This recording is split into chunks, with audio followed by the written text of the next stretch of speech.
Today we'll see how ChatGPT can be used very efficiently for education purpose. Last 2-3 weeks I am trying to use this for my daughter education for improving the language, especially to understand the Kannada, Hindi and English. So I am trying to make use of it. We'll see how we can do that. Open browser. So ChatGPT. I can later will come and discuss about what is projects in ChatGPT also, but currently I will try to explain how I am using it for the language. So in here, in personal, I create a project called multiple projects has been created, and in that one of the project is called language clarifications. So here I created a prompt to understand about the language. So daily I am trying to make her to understand the generate two affirm sentence from the beginner 4th standard child. Requirements both sentence present, past tense and future.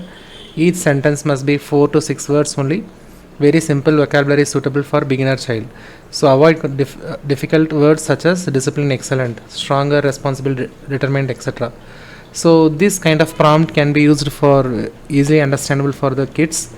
And also, so this prompt I am trying to, so this prompt is keep on getting updated, because initially I started prompt like little bit complex words and discipline and obedience kind of patterns I have keep on asking that. Then later I understood that still it's need more improvement is required from basics. So I start modifying the script, and now is the better prompt. So once if I prompted this, I'll be getting an output like in health English I was healthy, I am healthy, will be healthy. So it have past tense, present tense and future tense. In Kannada also same, and Hindi also similar answers will be there. So she is take a note on that and keep practicing on the notepad and improve the handwriting as well, and pronunciation, basics, vocabulary, everything she is trying it out. I'll be pinning this prompt in the comment section. Please take the prompt if you need this. Thank you for watching. Bye.